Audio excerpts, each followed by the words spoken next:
Good afternoon, everybody. We're going to be getting started in a second. If everybody can please have their seats.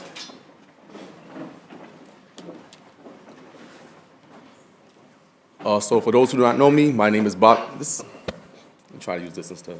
Sorry, y'all. Is that better? How about the... Now? Yeah. All right, appreciate y'all. For those who don't know me, my name is Bobby Brito Oliveira. I am the Assistant Director here in the Multicultural Student Services Center. On behalf of the MSSC, I want to thank you all for being here. I know it's a busy time of the semester. It's always a busy time of the semester, but you all are here right now spending it with us, celebrating Dr. King and his legacy. So I want to thank you all. Please give yourselves a round of applause for taking the time to be here with us. I'm also a double alum of URI, by way of talent development, so TD Nation, where y'all at? In here? All right, word. Before we get started, I want to ask young brother Mark Edmonds to come up and bless us with the land acknowledgement.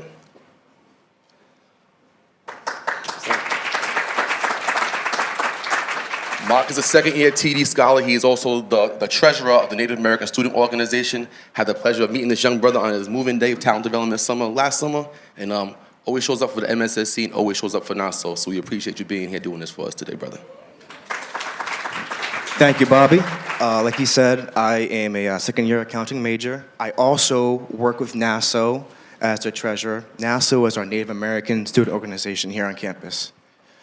And on behalf of this event, I'd like to give us the land acknowledgement. The University of Rhode Island occupies the traditional stomping ground of the Narragansett Nation and the Nyansec people.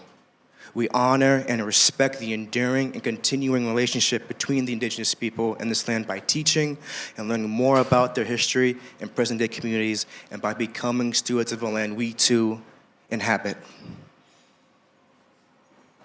Thank you very much. Thanks again, Mark. Next up, we have our esteemed President Mark Parlange, and I want to thank you, President Parlange, and Mary Parlange, for always showing up for the MSSC, always showing up for our scholars. I had a lengthy conversation last night with our keynote speaker about President Parlange and his advocacy for the MSSC and our multicultural student organizations. So, per usual, thank you for coming and joining us. Thank you, Bobby. Is it okay if I stand up here with you? Absolutely. Yeah. Well, first of all, good afternoon, everyone. It's so good to see all of you, and it's certainly an honor for me. So thank you, Bobby, for the invitation today. I want to thank everybody from Community, Equity, and Diversity for being here. So that's great. I want to just thank the Multicultural Student Services Center. Jean, thank you for greeting people at the door, and just for the many organizations on campus that do so much for organizing this annual luncheon. This event is important for our community. It signals that we're serious about our commitment to, first of all, to community building, to social justice, to equity, to diversity, and to peace and nonviolence. And so I also see our nonviolence and peace, so that's great. I just want to remind that nearly 60 years ago, Dr. King gave a moving speech right here at URI in Kinney Gym to a crowd of 5,000. And so he was greeted with a standing ovation, and over the course of his 55-minute speech, he was interrupted, they say, 5 times with applause. And so 2 years ago, and I know many of you were there, we celebrated that moment in history, and we've put in front of Kinney Gym a plaque with a dedication to Dr. King and Kinney Gym, where he delivered the speech. And that was a special occasion because it was really well organized, I have to say, with our students who got up and then actually gave pieces of the speech that he gave that day. And so I'm so pleased, I really am, that we have events like this to dedicate our work and our mission to the same concepts that Dr. King believed in and fought for decades ago. I also want to say I'm really proud and I'm grateful to our student who began with the land acknowledgement. So thank you for that, and for all our Narragansett neighbors. We're very grateful, and also to our military and veteran community Affairs. Some of you are here today. So, by the way, I'm going up to the State House later today. It's that season where, as I told some of us, I channel my mom and I try to make them feel like guilty a little bit, and that it's time to invest in their university. I also want to say I'm really proud of Hillel. I see our director of Hillel, Amy Olson, here, so thank you for being here. The Center for Nonviolence and Peace, all our chaplains, all volunteers, and what they're doing for our community's mental health and well-being. And I really appreciated the interfaith gathering that was organized, so thank you, Amy, for doing that. We have many clubs on campus, student organizations dedicated to social justice, but also just dedicated to making everybody feel welcome at the University of Rhode Island. Finally, we have come far, and I'm reminded of our removal of the misquote from the library, but just as Dr. King said in his speech 58 years ago, we have made significant strides, but we still have much to do, and there will always be more work. And I'm hopeful that as we gather here together and we look out, across the community that's here and think about people like Matthew, our keynote speaker today, just what they're doing and what they're doing for the community. So I'm honored to be here. I'm grateful for this community, and I just want to thank you again, Bobby, for organizing and for everyone being here for today's program. So thank you. Thank you.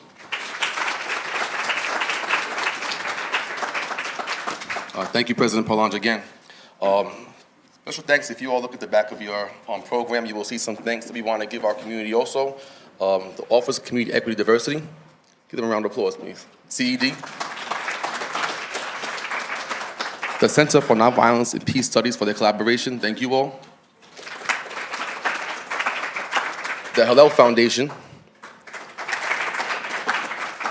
URI Chaplains Association.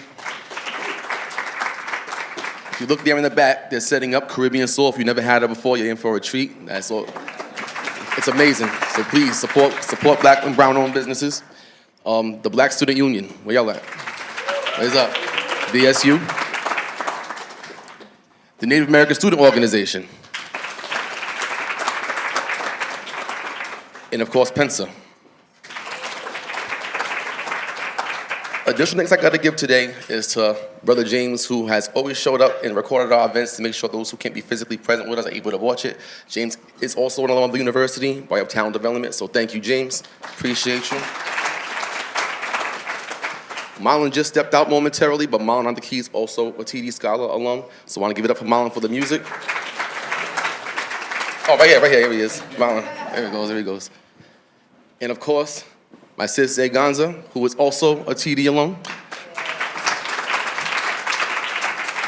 For the live mural, and if you don't know already, she painted the one last year that's standing up above her right now. Her artwork is amazing. She is one of the alum who come back and assist with the, leads actually, the Culture and Canvas series that we do. The paintings around the wall that you all see are painted by the students. We want to make sure that they're decorating the center. This is their work that they're going to be able to see every time they occupy this space. So thank you, Eganza. And before I move forward, I want to ask her to come on up and tell an initiative we're working on right now that would include you all, an interactive piece of this program. Hi, all.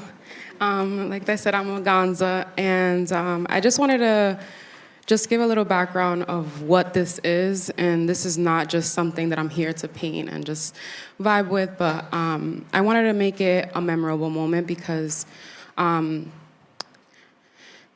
wish there was more to be able to say, but this is really important just because this is a space where I came when I didn't speak any English, and it was my safe space because I felt comfortable because it's people who looked like me, and so this was a very important space for me. But when it came to this painting specifically, I wanted to remind y'all that Dr. King isn't here, so we are the next change. So with that said, how do I incorporate you guys into it? Because we are the change. We're here actively, right, in this moment. So we are the next history. So not now, but when we do have lunch, I would love for every single person, and if you do leave early, come and see me. I would want everybody to sign inside of Dr. King's body to kind of represent that we are him walking. We're walking for him. We're making that change for him. So when you guys have, when we have a break for lunch, please go see me, please. So yeah, thank you.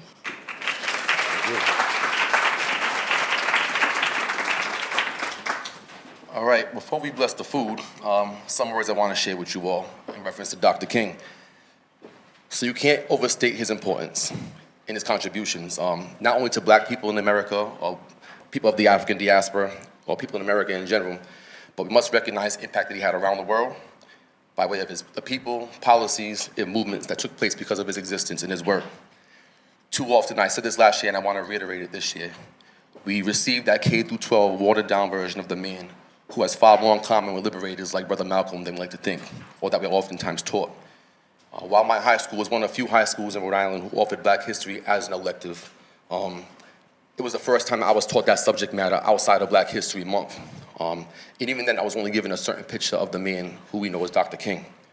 To our undergraduate scholars in the room, for me, it wasn't until I enrolled in Africana Studies courses here, initially under the leadership of Dr. Peniel Joseph, where I started to get a real gist of what it meant to understand Dr. King, for the radical that he was.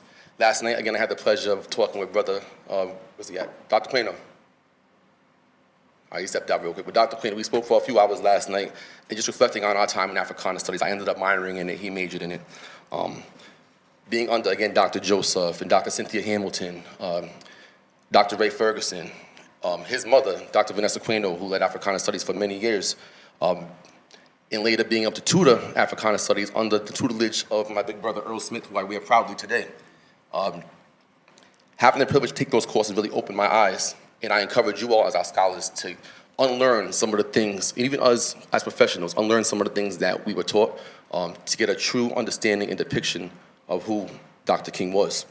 And that is the spirit we're celebrating today. The complexities of Dr. King and who he was as a whole versus the small tidbits that they give us throughout K through 12 history, or even Pence's secretary, y'all. Good afternoon, everyone. So we can all stand and close our eyes and bow our heads.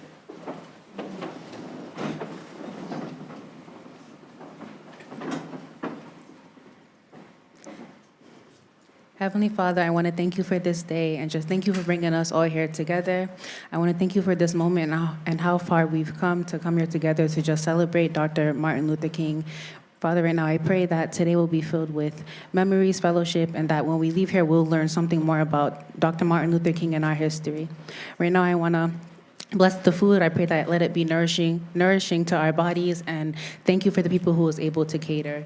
So in Jesus' name I pray, amen. Amen. Thank you. So we don't have a real organized fashion how we want to do it, so we'll just move from the back to the front. And, miss something? Is this the back?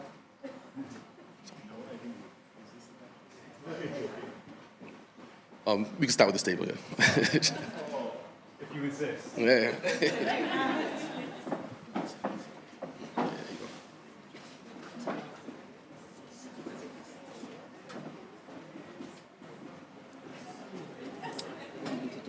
I'll have to come up before.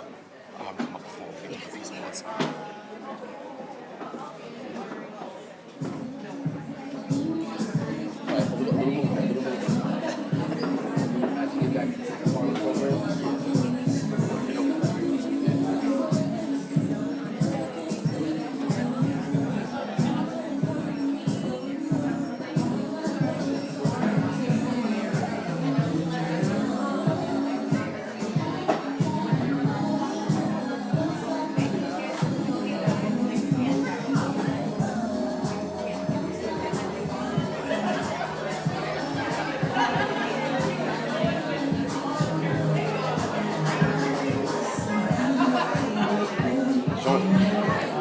Kill this song.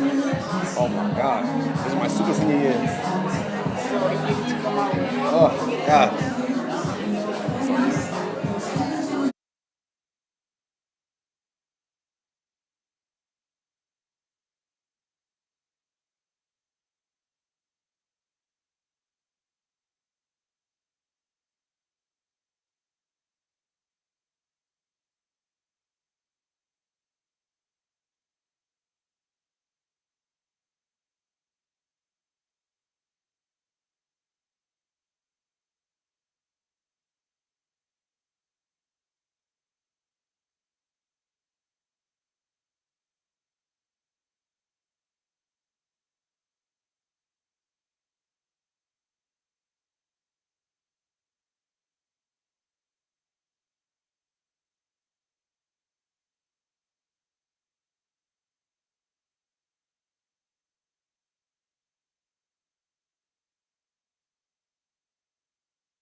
Hello?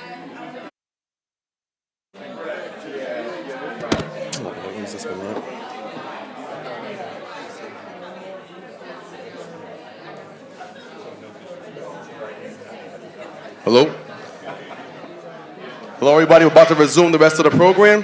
If I can have y'all attention. Here's Dr. Hunter. Dr. Hunter. Dr. Hunter. There he is. All right, thank you all. Up next, we have Dr. Christopher Hunter, Associate Professor.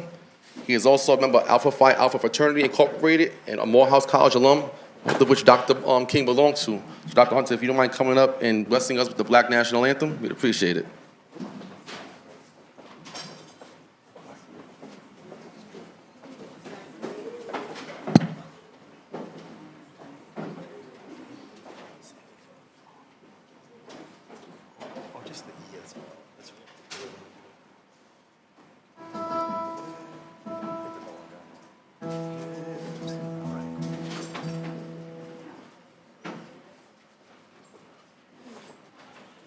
I'm not accustomed to singing with a mic, but I'll do it today just to save the voice as best I can. Lift. Lift every voice and sing till earth and heaven ring. Ring with the harmonies of liberty. Let our rejoicing rise high as the listening skies. Let it resound loud as a rolling sea. Sing a song full of the faith that the dark past has taught us. Sing a song full of the hope that the present has brought us. Facing the rising sun of our new day begun, let us march on till victory is won.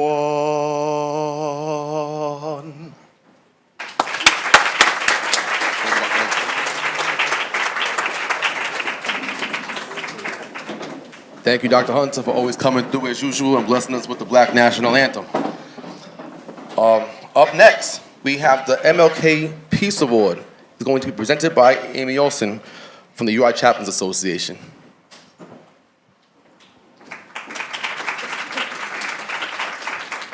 Thank you very much.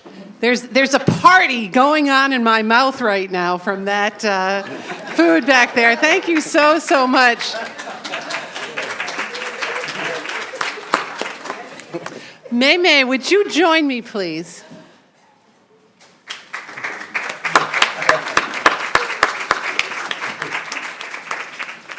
So the URI Chaplains Association is a body of religious professionals at the University of Rhode Island who, in addition to serving our own faith communities, work together to foster dialogue, understanding, and mutual respect among peoples of different faiths and traditions. Each of our groups welcomes visitors and encourages URI students to explore and learn about religious diversity. Each year at the MLK Unity Luncheon, the Chaplains Association presents the MLK Peacemaker Award to a student, faculty or staff member, and/or student group who exemplifies the legacy of the Reverend Dr. Martin Luther King Jr.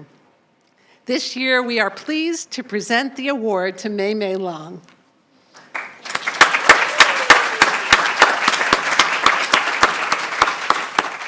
May is a master's degree student studying international relations with a concentration in international development in the Department of Political Science. She completed her bachelor's in human development and family studies at URI. She came to the United States when she was just 6 years old. She said, "It wasn't easy to adjust because I did not speak English then. In the 1970s, Cambodia, her home country, experienced genocide, and millions of the Cambodian population lost their lives. She said, "Growing up, I heard about the unthinkable violence my relatives and many people have experienced. From then on, she realized that our world needs to change for betterment, and each individual has a responsibility." She felt that often political debates focus on the bigger picture and overlook the power of community work that contributes to the growth of humanitarian efforts, peace, and harmony. She volunteered at the Center for Southeast Asians, a nonprofit organization, for many years, and has enjoyed learning about other cultures. She initiated repaying kindness and spreading positivity from her home community in Rhode Island to the larger world. As a first-generation college student, Mei Mei hopes to bring her leadership skills to a global level for peace and the common good. Please join me in congratulating Mei Mei Long.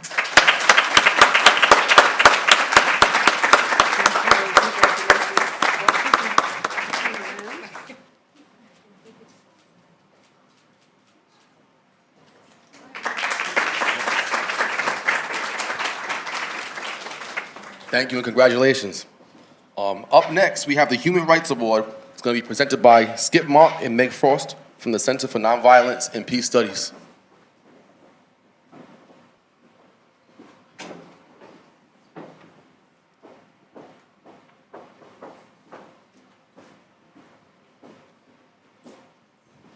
All right, good afternoon, everyone.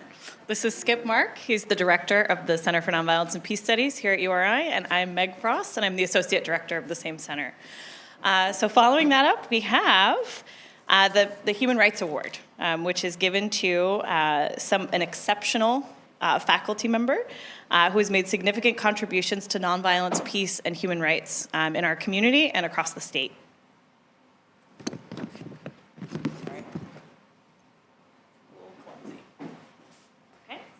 Join me in congratulating Dr. Clarissa Carubin.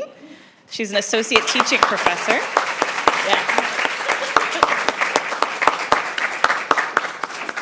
Yay. She's an associate teaching professor at URI. She specializes in studio courses in graphic design, motion graphic design, and data visualization design, which sounds very fancy. Probably is fancy.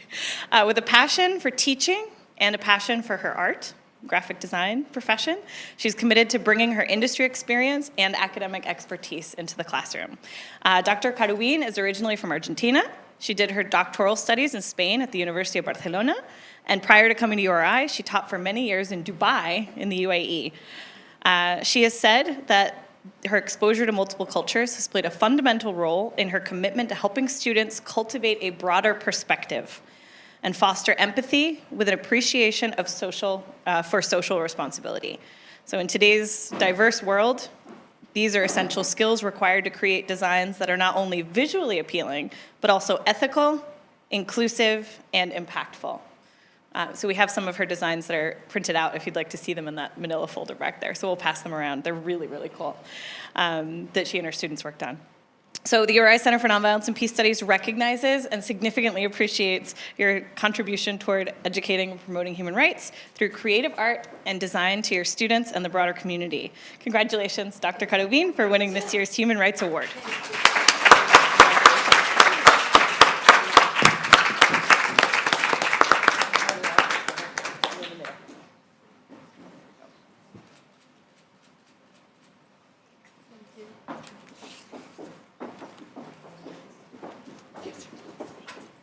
And congratulations again. Both recipients, give it up for them, please.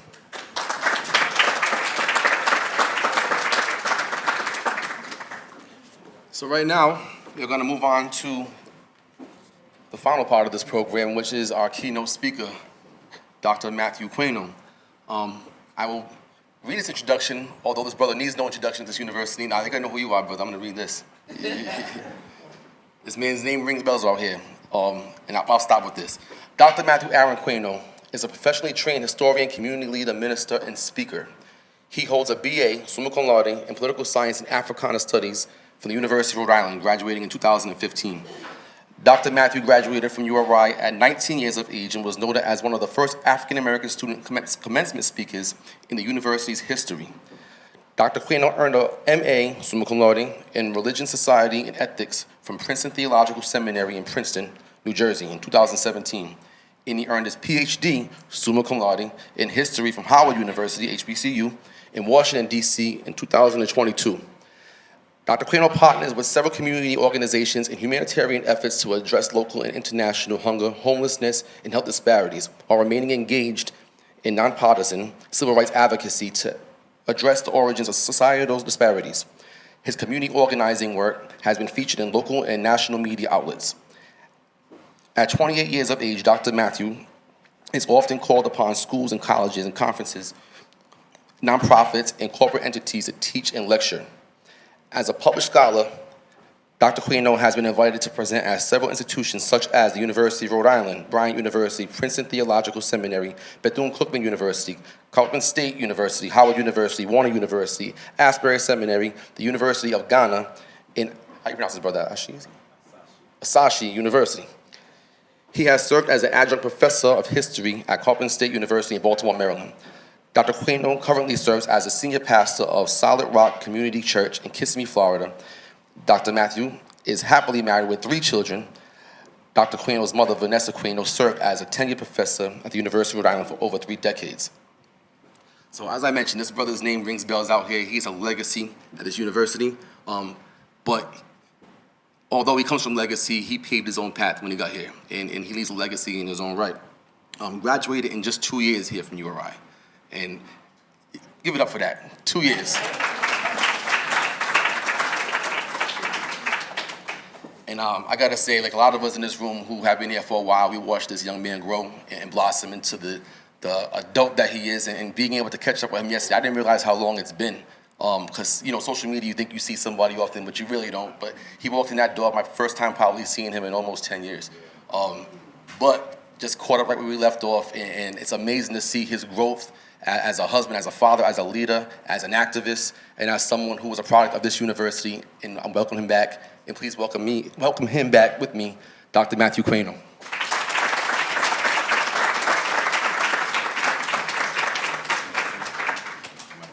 Do your thing, bro. Get my water.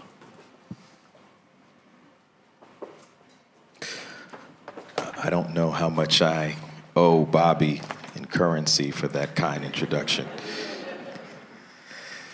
But I am indeed honored to be here this afternoon with the University of Rhode Island. My name is Matthew Aaron Kwabanajien Ebesimie Kwenu, and deeply, deeply humbled to be here.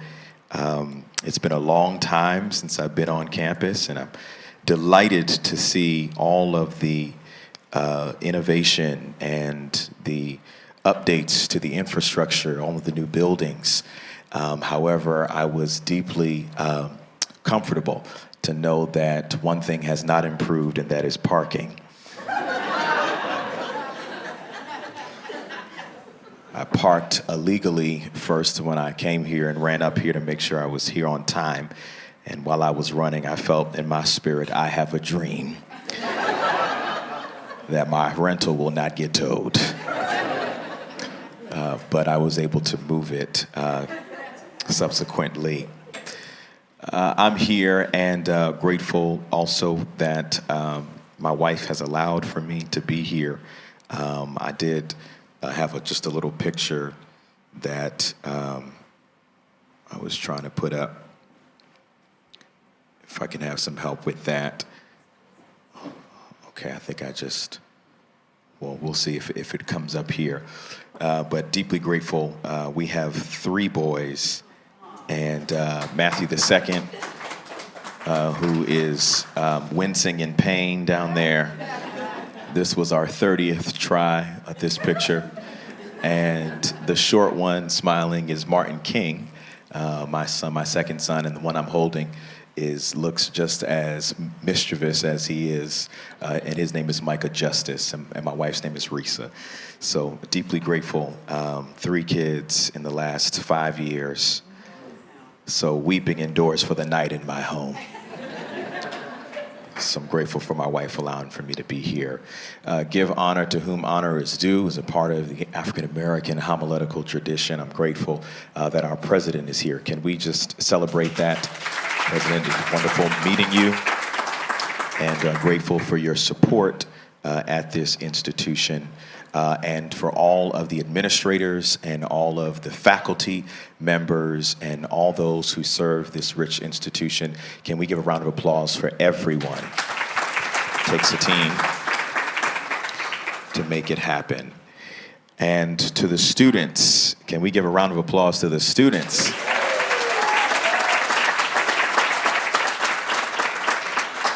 So grateful that you all have taken time out of your busy schedules to join us here for the lecture and the party in your mouth. Wonderful food. I'm just going to spend just a few moments here discussing this very important luminary that we've gathered here to really understand his life, his legacy, the Reverend Dr. Martin Luther King Jr. And perhaps we'll have some time for some Q&A. I begin on a hot day in August in Money, Mississippi, where we are on site at the weaponization of white tears. We see that Carolyn Bryant fabricates insidiously a tale that gets Emmett Till killed. I believe that setting is an important backdrop for this conversation. It precedes MLK's public ministry, and that site where there's the weaponization of white tears brings us to a point here as we discuss that perhaps all tears are not created equal. All tears don't matter currently because in some states you can't teach history that makes some kids uncomfortable. But the discomfort of the kids who experience the racism, their tears don't matter. We now know that Carolyn Bryant in her later years would recant that Emmett Till had done anything, even whistle or say anything at all to her. Which is why in America, with this Emmett Till saga, we see that he was guilty until proven innocent. And Carolyn, perhaps the modern day characterization is Karen, was innocent until proven innocent, because she was never charged with lying to the authorities after admitting her wrong. But what is sadder, or more sad, is that according to Race and Wrongful Convictions in the United States, a 2022 study, it reviewed 3,200 innocent defendants exonerated in the United States since 1989.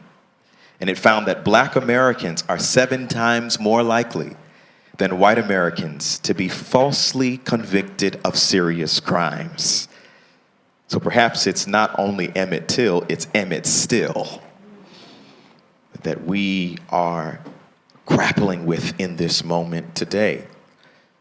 And this is why perhaps Martin Luther King was noted in saying that we live in a nation that is based on the natural law of the survival of the slickest.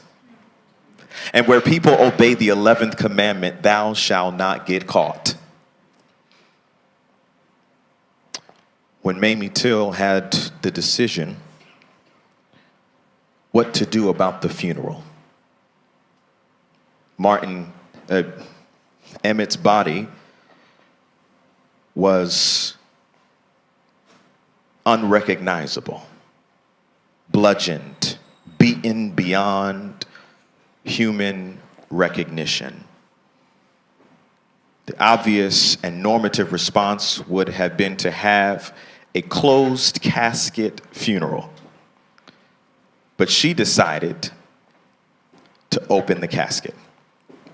And her words were, "Let us open the casket so they can see, they being the world can see, what they have done to my boy. I want to posit this afternoon that perhaps that is the methodological totality of critical race theory and Africana studies. Perhaps Mamie Till did not just conduct a political act, not just an existential act, but perhaps provided an academic methodology of opening the casket so the world can see what has been done to the least of these. That perhaps frames and forms the trajectory of my talk. Is we're going to open the casket today. When I mention Africana studies, I cannot do so without mentioning the framer, Dr. Cynthia Hamilton. We must speak her name. Without her, yes, we can give a round of applause.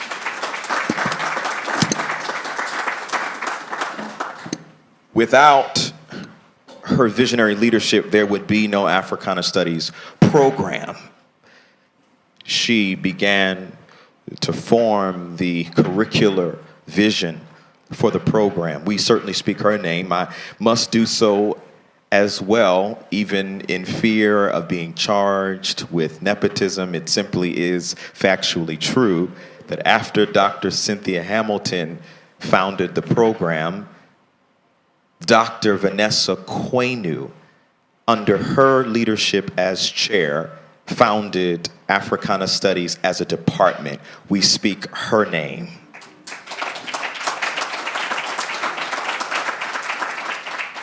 Also, hello, Mom, because I know you're watching. We must speak the name of Earl Smith, the late, the great, one who not only stood and spoke up and spoke out for the formation of institutional equity here at URI, but continued on with administrative advocacy. We speak his name as well.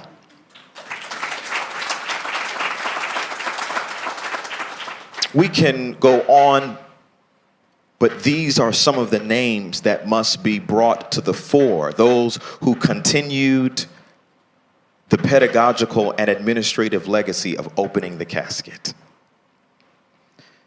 It's important that we wrestle with this methodology.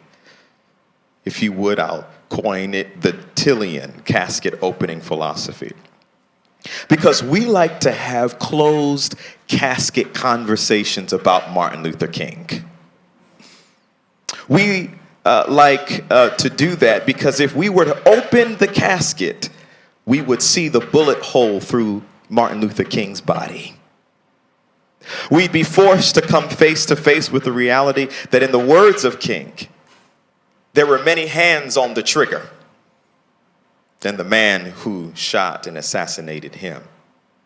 White supremacy was on the trigger. Northern apathy was on the trigger. Because to be indifferent in the face of injustice, in the words of Bishop Desmond Tutu, is to be on the side of the oppressor.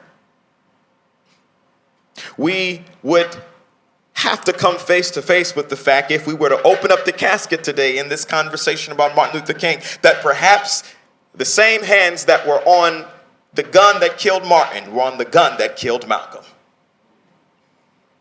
This has been published work. Dr. Lerone Martin from Stanford has written a book about the FBI and J. Edgar Hoover and the federal government and how they aided and abetted the assassination, along with evangelicals, the moral majority, of great African American leaders. If we were to open the casket, we'd have to recognize that some of those same hands are pulling the trigger on legislation that bans high-capacity books, but does not ban high-capacity bullets. In the words of Dr. William Barber, he says, "We love our prophets dead, Because today we use our profits for our monetary profit, which is why we love to prop King up every year. We bring and we invoke his name even in his death like a spectacle. This spectacle of Black death has a pernicious history in this nation, like a lynching of Black and brown bodies, where thousands of people would watch a Black person be hung from a tree and then send pieces of their body in the U.S. Postal Service, which is what we are in danger of doing metaphorically when all we do is remember the pieces of Martin Luther King that we like. We often don't remember him, we dismember him. Because we lift his dream, which, by the way, to put it in historical context, that I Have a Dream speech in '63 was not even on his agenda to say. In fact, before it was Martin's dream, it was Prathia Hall's prayer. As early as 1962, and before that, Prathia Hall was known to pray, "I have a dream." And if it wasn't for Mahalia Jackson, if you remember, King started that speech with grandiloquence. And Mahalia Jackson was sitting behind him and said, "King, tell him about the dream." That is how he went on to that refrain. I have to lift how the sisters in the life of Martin Luther King are instrumental. Fannie Lou Hamer, Diane Nash. It's cataloged in the words of Nannie Helen Burroughs, how the sisters have been hindered from helping. We have to talk about the intersectionality of injustice that Martin Luther King emerges from, not just racism, but sexism, classism, militarism. We cannot lift Martin's dream and ignore his nightmare. The last sermon that Martin King never got to preach. He sent his notes in to the Ebenezer Baptist Church, where his father, Daddy King, was the senior pastor, and he was the associate after he left Dexter. And the title of his sermon, he was assassinated before he could preach, was entitled, "Why America May Go to Hell." King had a dream, but he also had a nightmare. Now, I understand that perhaps in our nation we've been taught to have a pride for our nation, a love for our nation. And that is true, and that is right. But I want to posit something, that if we're going to lift Martin Luther King, we must remember him framed by the words of James Baldwin, who says that he critiques this nation because he loves this nation. It is not an expression of hatred of America. It is a deep love for the ideals of what America should be that impels us to lift every voice and sing. To sing with the harmony of liberty. It's what caused the hymnody of the enslaved Africans to raise this refrain, "Do you got good religion?" Because they understood that not all religion was good religion. They had come through Elmina slave castle built in the 1400s on the shores of the Gold Coast, now modern day Africa. They had seen the slave dungeons on the bottom floor and the chapel on the top floor, and they could not hear the cries of the enslaved Africans over the hymns that they were singing. "Do you got good religion?" They would follow up with an ethical inquiry by saying, "Do you love everybody?" Notice the ethical nuance. They didn't say, "Do you love every person?" They said, "Do you love everybody?" because they understood that not all bodies were counted as persons. If we're going to remember King, we've got to open the casket. Now, I officiate funerals as a part of my ministerial obligations, sacerdotal obligations, as did King, and many of you all have been to these services, and the fact that these services have become oftentimes the scene of theater and histrionics as people get up and aggrandize the person or themselves in their narratives. Today, we cannot do that. We cannot just eulogize King today. We need to ask the question, not what King said 58 years ago, that's very important to note here on this campus, but what would he say today? Let's open the casket. Let's smell the stench of the moral decay of our nation. When you open the casket today, you will see the parasitic forces eating away at the ethical fiber of our nation, where we strike down affirmative action for colleges, but not for the military. So in the words of Justice Ketanji Brown, the court has come to rest on the bottom line conclusion that racial diversity in higher education is only worth potentially preserving insofar as it might be needed to prepare Black Americans and other underrepresented minorities for success in the bunker, but not the boardroom.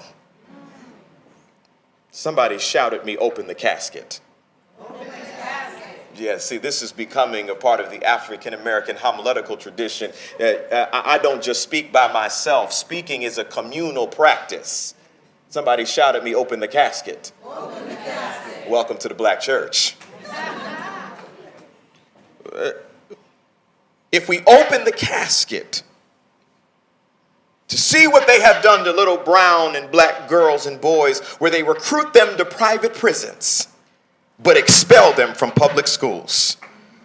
If we open the casket, we'll be reminded that we live in a nation where we medicate and overprescribe drugs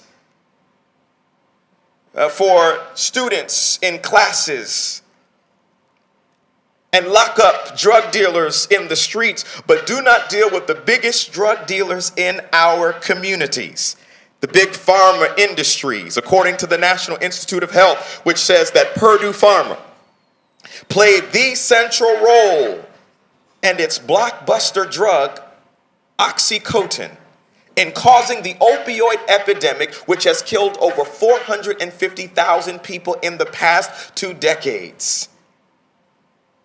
It's also been well described in books like The Empire of Pain by author Patrick Keefe. If we open the casket, we will see that Reagan, Nixon, Biden, Clinton, in the words of Ibram Kendi, trafficked in America's drug of being tough on crime for Black communities. But instances of drug overdoses in affluent white communities were treated as a public health crisis. Notice how I named players from both major political parties, because it's not about Republican or Democrat. Because in the words of the indigenous persons who occupied and civilized hundreds of years before the settlers came here to enact dispossession and terrorism upon them, they have within their parabolic philosophy, they say it's not about left wing or right wing. It's 2 wings of the same bird. Historically, I argue they have been one party, the Green Party, where money rules everything. And today, Martin King and perhaps Malcolm X, who we have painted in contradistinction, perhaps inaccurately, they were both fighting for the same aims. In fact, Malcolm X is noted in saying that I'm good for Martin because the forces that be understand that if they don't deal with him, then they got to deal with me.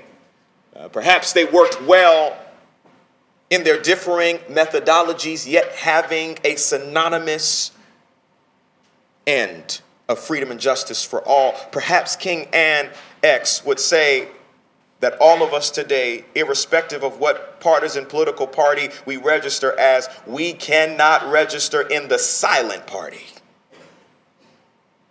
and be silent in the face of injustice. If we open the historical casket, we will see where the bones are buried even on these grounds. We appreciate the land acknowledgement. And I want to congratulate the University of Rhode Island in partnership with the Narragansett and Niantic nations on the scholarship initiative for indigenous persons as a first step. It is a good first step. MLK says faith is taking the first step when you don't see the whole staircase. But we need URI to continue to listen to the indigenous community's articulated needs. URI cannot be loud on scholarships and quiet on reparations and compensation for the loss of land. Somebody shout at me, open the casket. Because if you take my home or somebody confiscates your home and they offer your children scholarships, does that begin to address the totality of the needs incurred by dispossession? It's a good first step, but you have to address the systemic and deleterious effects of dispossession. We can be loud on land acknowledgement, but we cannot be quiet on land restoration. Because as you know the history, according to attorney Brooke Christie, the first land grants were established by the Morrill Act of 1862. The United States government had not yet abolished slavery and continued to sanction the genocide of Native Americans and indigenous persons. The very land that the 1862 land grant institutions are built on was violently seized from these indigenous nations by the United States government through 160 land secessions. Black colleges were not included in the 1862 Morrill Act. And the irony of keeping black people out of these land grant opportunities is that public education was a fruit of black legislators being in office and fighting on the battlefield of the Civil War. It was MLK who argued around the land grant initiative that how are black people told to pull themselves up by their own bootstraps? And yet we don't have any bootstraps. And yet land has been given away by the millions of acres to poor white peasants. He raised that white Southerners received reparations for the loss of their labor force. Other communities, other ethnic groups received reparations as well. King argues that we have a greater debt than just acknowledgement. We open up the casket. We have to have a conversation about reparation and restoration. If we continue to open up the historical casket, not only will we see the bones laid and buried, but you'll see and sense and hear the blood that has been spilled. Within the Judeo-Christian tradition from which King preached from, blood is not just seen, it is heard. Blood can cry out. Don't you hear the blood of enslaved Africans who work the very land that we're on right now? Can't you hear their cries? According to Jennifer Betts, the university archivist at Brown University, if we begin to open the casket, we will see that, quote, between 1725 and 1807, more than 900 ships from Rhode Island traveled to West Africa. Ships owned by Rhode Island merchants accounted for 60% of the slave trade voyages in the 18th and early 19th century. Rhode Island ships transported 106,000 Africans to these shores. Don't you hear the blood crying out? Then in the same year that the slave ship Sally sails from Rhode Island in 1764, the College of Rhode Island is founded. And in 1804, that same College of Rhode Island would receive blood money from Nicholas Brown Jr., who donated $5,000. And the name of Rhode Island, the College of Rhode Island, was changed to Brown University. It is truly a Brown University because it is built on the exploitation of brown and black bodies. Don't you hear the blood of Patience Gardner, born in 1784, enslaved to Caleb Gardner, a rich Narragansett slaver who had his place of enslavement that we romanticize by calling it a plantation, a kind of concentration camp for the systemic killing of Africans in America, noted by many historians, including K. Wright Lewis in her book, A Curse Upon the Nation. We should not romanticize the language with plantations, but call other instances with other communities terrorism. But Caleb Gardner was a slaver off of Main Street right here and Old North Road. When one of his enslaved persons, Patience, turned 18, she applied to the South Kingstown Town Council to be set free on August 11, 1806, and she was denied. Though the 1784 gradual emancipation legislation in Rhode Island guaranteed her freedom, and it was taken to the court right here, the courthouse on this campus. Before URI existed, what is now the Kingston Library on the top of campus, her petition for manumission was denied. Don't you hear her blood crying out? Somebody shout at me, open the casket. I'm almost done. That's what a black preacher says about 5 times before they're actually done.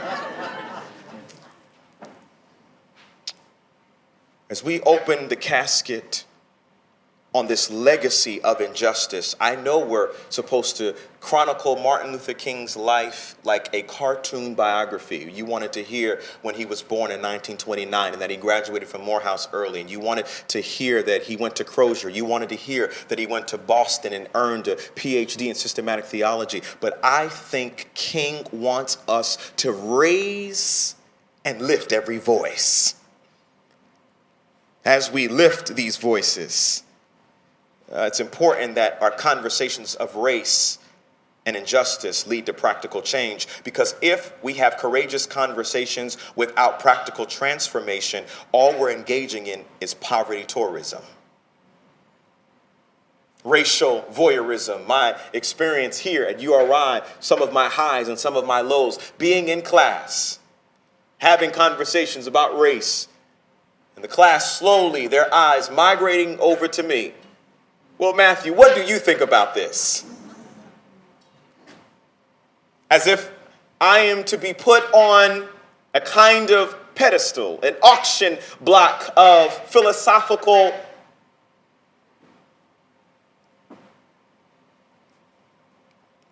hemorrhaging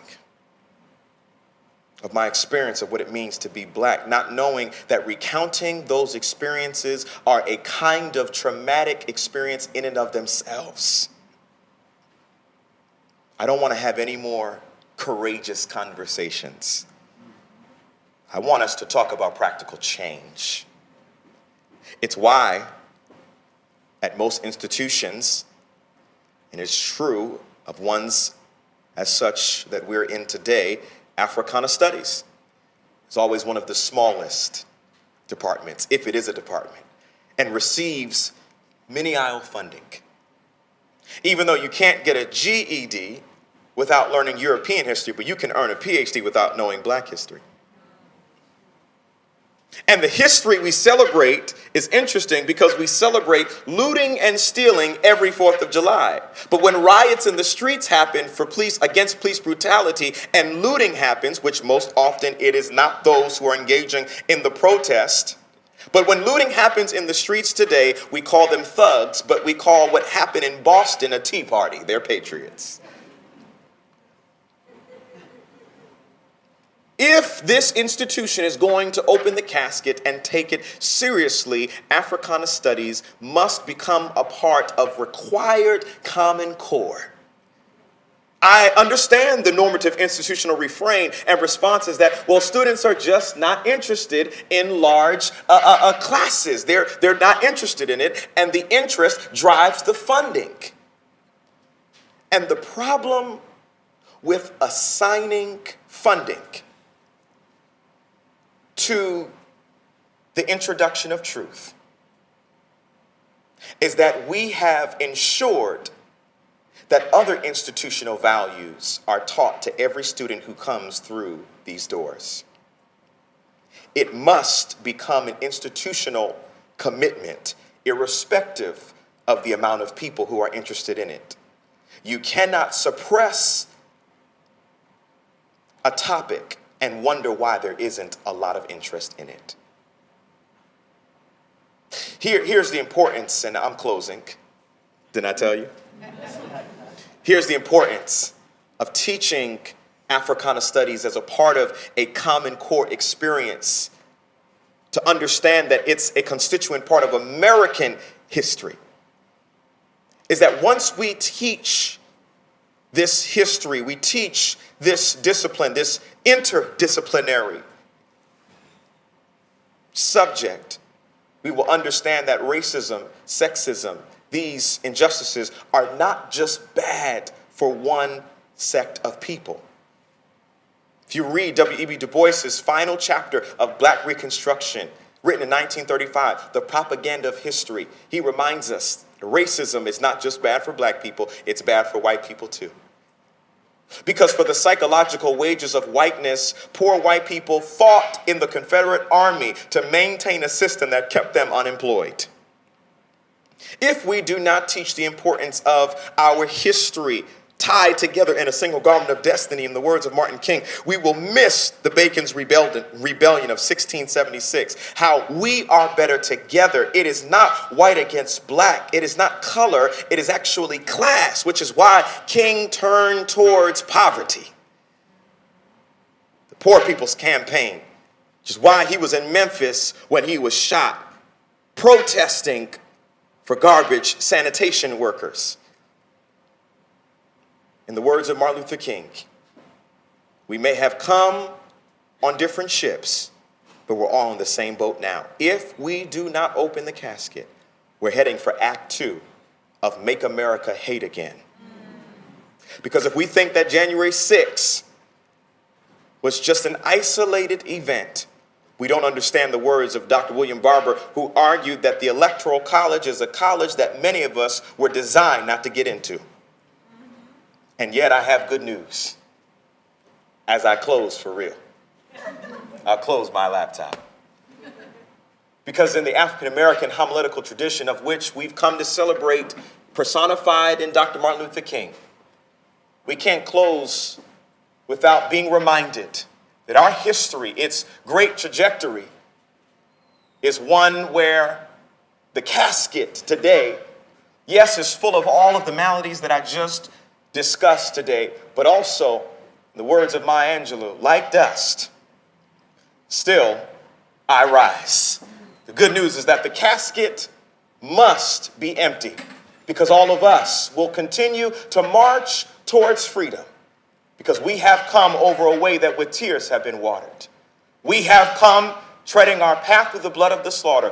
We can testify that if we hold our hands together and walk together as one people, that casket will be empty, just like that grave was empty 2,000 years ago for the risen Savior of Martin Luther King Jr. Thank you, and God bless the University of Rhode Island.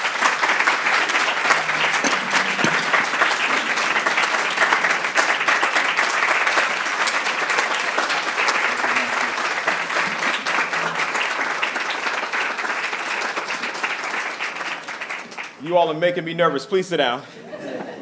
So we just have a few minutes to have a conversation. If there are any questions or comments from the talk today, turn the floor over. Don't all jump at once.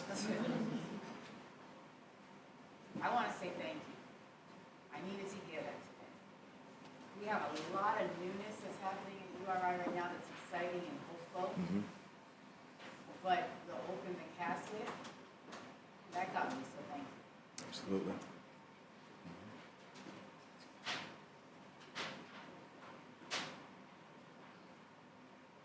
Any other thoughts or feedback? Thank you as well, and with your education and how wonderful you speak and you're so intelligent, what are your future aspirations? Well, I'll be changing diapers tomorrow morning. Got all these degrees to change the diapers. So my aspirations are not me, they're we. I have a desire. I'm in Florida, and so everybody just groaned. Yeah, and so you all understand in the words of Martin Luther King, the sweltering heat of injustice that I find myself ensconced in. And what we found is actually that we've been able to make great strides, even in a state that seems so recalcitrant when it comes to the advancement of diversity. You all get all the headlines, but something that Marcus Garvey said. He said, I prefer to deal with a racist that's in a sheet than a racist that's in a suit. And so people like to say, well, things are getting so bad, aren't they? Well, actually, we're just getting past the Southern strategy, which was talking about race and doing things to be contrary to race and race advancement without ever mentioning race. Today, we're just seeing something that's far more brazen, and what we've been able to do is actually mobilize and organize around it. So particularly in Central Florida, we were able to get in Osceola County, our superintendent, to reverse the 6th through 8th Common Core history that noted that the enslaved Africans received personal benefit from slavery. So we challenged that at the school board, citing primary documents, and that was reversed on the local level. Now that won't make sense. But there is work that is being done. We are, as a particular church, my church, is teaching the banned AP African American Studies class out of the church, which if you understand how education progressed after enslavement during the Napier period, it was out of churches actually. So we're sort of back to the future, which is what the Africans call Sankofa. It's a Sankofa experience, and I hope that we can continue to see that kind of coalition.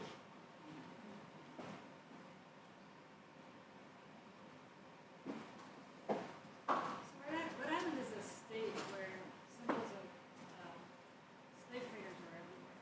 Cranston, Mm-hmm. Yeah. slave trader, Broken Malone, Cranston. slave trader, Broken Clark, Cranston. Yeah. slave trader, Mhm. Brown, slave trader, the Wolf. I mean, they're just, Mhm. these are names Hazard like Perry. Cranston. Mhm. So what do you do with that? Yeah. Yeah. I mean, so what would you do? Like, if the Sure. state itself, structurally, it seems not even to question. I mean, there are movements that are like Fort Myers Project, which we're interested in. Sure. But like, this is the infrastructure of the state, Right. right? So what would you recommend? Yeah, that's a great thought, and I would welcome really some of the public historians' comments and providing expertise. But I do think it's important. I mean, Rhode Island just recently changed its name. It's only been a couple of years, 5, 6 years. I don't know how long it's been since it used to be Rhode Island and the state of Rhode Island and Providence Plantation, right? Right. That's fascinating. That made it into the 21st century, and so I think it's important that that is named and that we don't celebrate names or symbols like the Confederate flag or statues, and celebrate them in public honor and public memory to be revered. However, I do think it's important that the crux of our justice efforts, in the words of Dr. Yolanda Pierce, the first black woman dean at Howard University School of Divinity, she's noted in saying we must be careful not to focus on statues that we miss statutes. And so while I think that's an important work, and symbols are powerful, and we should play symbols that are inclusive of the best of humanity. We should also not be sidetracked by what King would call weapons of mass distraction. Right? And I'm very concerned about locating the least of these. Cornel West calls it the conditions of truth are to let suffering speak. So I'm always trying to figure out who's suffering, and let's address those needs first. Yeah, absolutely. Uh-huh. I'm just a caterer, but I couldn't resist. So that statement about thinking about justice anywhere, justice everywhere. How could you, like, what examples do you have in real time, in real reality, that mirror that? So what were some historical or recent injustices that mirror that? Sure. Okay, I'm gonna answer that. Just put a pin there. First of all, yeah, man, that jerk chicken, man. Yeah, man. Yes, sir. That was definitely the spiritual scribe. I tasted the spiritual scribings of our people. I threw that curry chicken, brother. It was good. But I do want to say that this is a tender topic. I didn't have time to get into a discussion about kind of situating King and X in sort of a globalized context, which is very important to do. And I think that one topic that they did address, especially this was of great importance to X, when he was talking about what's happening in the Middle East. He writes on this about Palestine. And I think that what we need to begin to do is have conversations about human rights, right? Which I'm so glad that the Human Rights Award was just given. Because King, he goes on to say in that same quote, that we are caught in a network of mutuality, tied together in a single garment of destiny. Whatever affects one affects all, right?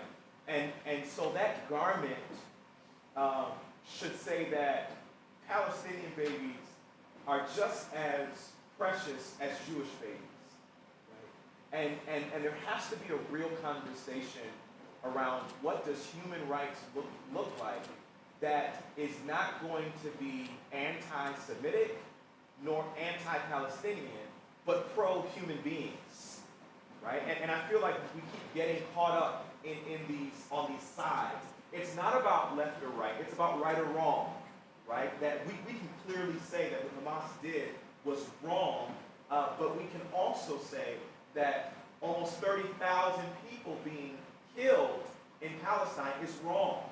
And that's not anti-Semitic to say. It's important to lift the voices of people who are suffering. That is what Martin Luther King would want us to say today.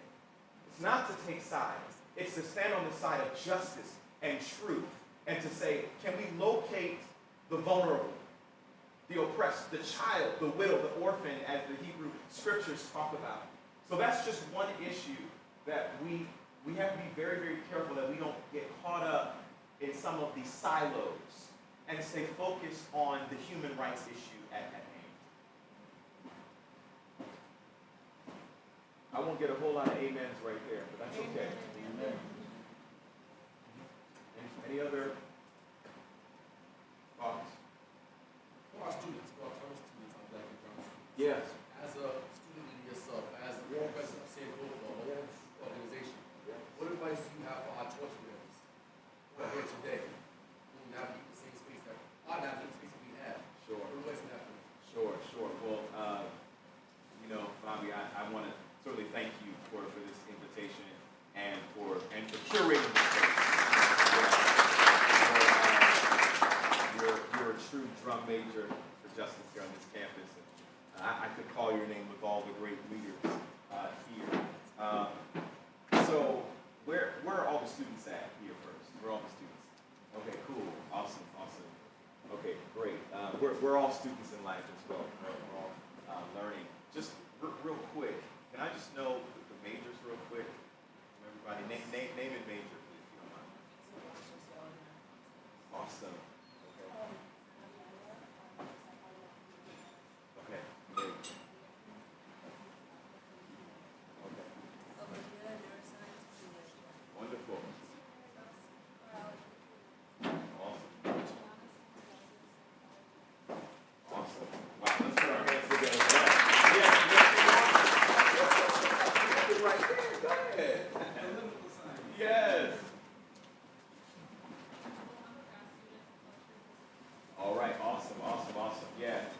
And so I think the key is my experience here at URI, it did prepare me for the world. URI has a plethora of resources, and I would encourage all of the students to take advantage of study abroad. I did. I had a wonderful time in Ghana. I probably had too much fun, but I learned so much culturally, linguistically, and I still draw from those things. I actually published my first research project while studying abroad here at URI. And I felt like the academic rigor was on par with some of the best institutions in the world.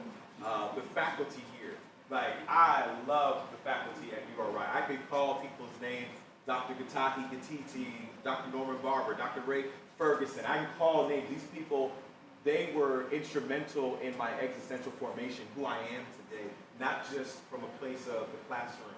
So please, develop those relationships. They wrote me letters of recommendation all the way through. So that's really powerful. But just from sort of a final reflection, I would say, is chart your own course. Yeah, lift every voice, not every echo. Right? And so it's important that you have a kind of courage, a kind of moral courage, because you're going to be asked in certain places to not say certain things or not advocate for certain people. And the whole philosophy behind it is, hey, make sure that you get your foot in the door, before you upset some people. And I just think that that hasn't worked for us. Never compromise your character. If the price of admission is your character, then stay outside. So that's what I would encourage. Be fearless. Be yourself and change this world. Because we need y'all to graduate and go out there and shine your light. This little light of mine. Okay, I'm done.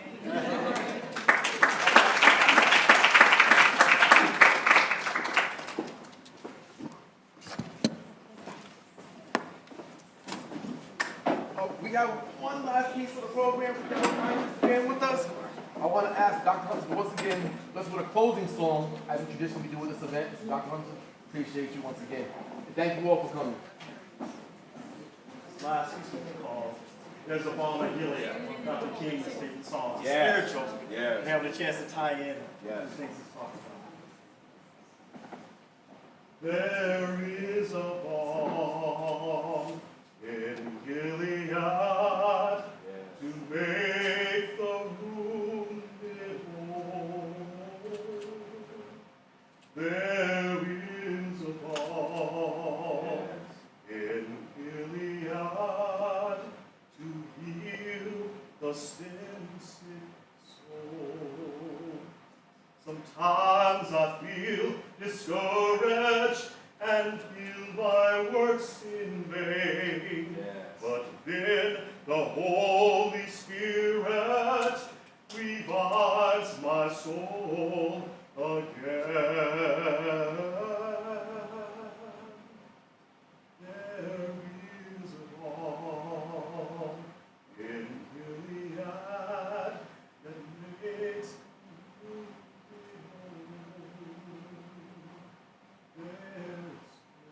whole. In Gilead to heal the sin-sick soul. You may not sing like an angel, you may not preach like Paul, but go and tell the whole world that he came to save us all. Yes, there's a balm in Gilead to make the wounded whole. Yes, there's a balm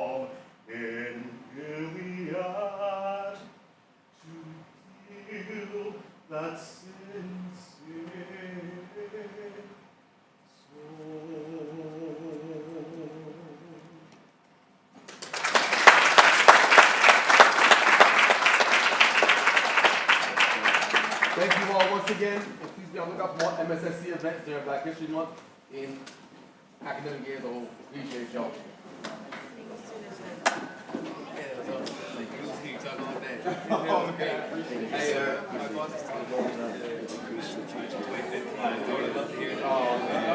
Before this, I was searching on YouTube.